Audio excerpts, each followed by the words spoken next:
नमस्कार दोस्तों, कैसे हैं आप सब। आशा है कि आप सब अच्छे ही होंगे।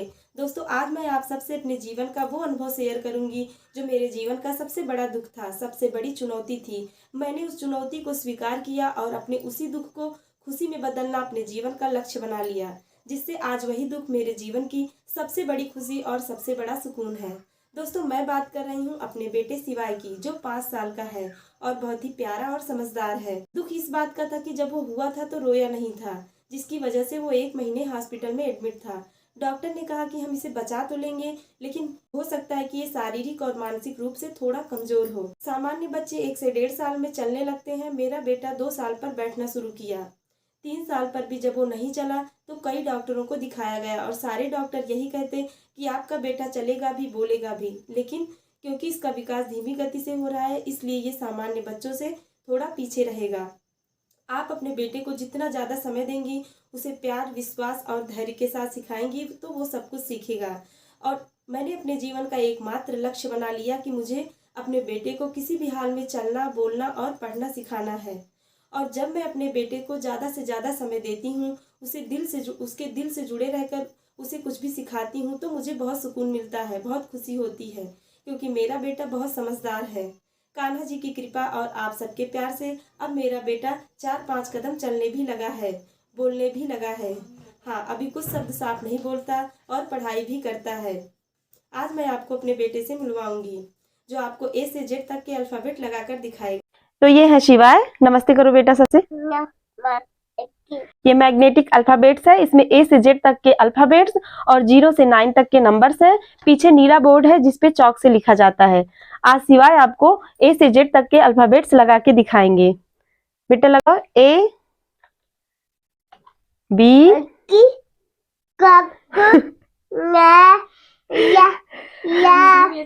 ठीक है।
इसी तरह से ये नंबर्स भी लगा लेता है और चौक से आ तक और का से इंडिया तक की वर्णमाला लिख लेता है, पढ़ लेता है और अच्छे से पहचानता है। शुरू में मैं इसे केवल 5 अल्फाबेट ABCD ही लगवाती थी। जब 5 अल्फाबेट अच्छे से समझ में आ गया तो सारे अल्फाबेट्स लगवाती और पहले इसे 10-10 अल्फाबेट्स में ढूंढना सिखाई। जब 10 अल्फाबेट में ढूंढना आ गया तो सारे अल्फाबेट्स देती और अब ये पूरे 26 अल्फाबेट्स को अच्छी तरह से पहचानता है। दोस्तों, मैं शिवाय को पढ़ाने के लिए कोई जल्दबाजी नहीं करती हूँ। उसे आराम से पढ़ाती हूँ और जब तक उसका मन करता है तब तक ही पढ़ाती हूँ। अगर आपको मैग्नेटिक अल्फाबेट्स नहीं मिल रहे हैं तो आप एक स्लेट और चौक जरूर लीजिए। उसी पर बड़े बड़े और आकर्षक तरीके से बच्चों को अक्षरों का ज्ञान कराएं। बच्चों को अक्षरों का ज्ञान हो जाएगा तो उन्हें कॉपी और पेंसिल से लिखने में आसानी होगी। दोस्तों, शारीरिक और मानसिक रूप से कमजोर बच्चों को आप कभी अकेले और खाली मत बैठने दीजिए। अगर आपके पास समय हो तो आप उन्हें कुछ सिखाएं, घुमाने ले जाएं, उनसे अच्छी बातें करें और जब आपके पास समय ना हो तब आप उन्हें कुछ सामान दे दीजिए, छोटे छोटे काम दे दीजिए। बच्चे जितना ज्यादा व्यस्त रहेंगे, दिमाग चलाएंगे, उनका दिमाग उतना ज्यादा तेज होगा। बस आप ये ध्यान दीजिएगा कि बच्चे ऐसा काम ना करें जिससे किसी का नुकसान हो।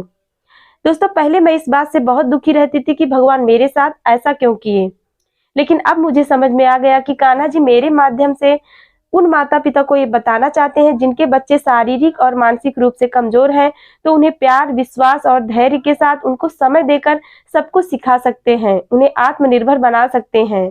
और जब आप कमजोर बच्चों के दिल से जुड़ेंगे, उन्हें समझेंगे, तब आप देखेंगे कि वो सामान्य बच्चों से भी ज्यादा समझदार होते हैं।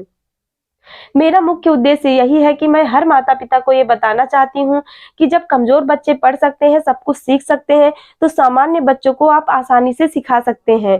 बस आप ये ध्यान दीजिएगा कि बच्चों की कमियाँ उन्हें ना बताएँ, उनकी अच्छाइयाँ ही उन्हें बताएँ और उसी अच्छाई को बढ़ाने में उनके साथ उनका सहयोग करें, तो कमियाँ अपने आप दूर हो जाएँगी। बच्चों के मानसिक विकास के लिए मैं किताबों और इंटरनेट पर अध्ययन करती रहती हूँ। उन तथ्यों के प्रयोग से मुझे जो अनुभव होता है, उसे मैं आप लोगों के साथ शेयर करती हूँ, जिससे उन बच्चों का भला हो सके जो माता-पिता की मार और डाँट के कारण अपनी क्षमता तक की चीज़ें भी नहीं कर पाते। और जब आप बच्चों की प्यार, विश्वास और धैर्य के साथ उनके दिल से जुड़े रहकर उनकी परवरिश करेंगे, तब बच्चे अपनी क्षमता से भी ज़्यादा बड़े-बड़े काम कर सकते हैं। तो दोस्तों आशा है कि मेरे इस प्रयास से आपके बच्चे की परवरिश में सहयोग ज़रूर मिलेगा। तो दोस्तों मेरे वीडियो को लाइक, सब्सक्राइब और शेयर ज़रूर करिएगा, कमेंट करके भी बताइएगा। अगले वीडियो में बच्चों की ऐसी ही समस्याओं का समाधान मैं आपको बताऊँगी। तब तक के लिए नमस्कार।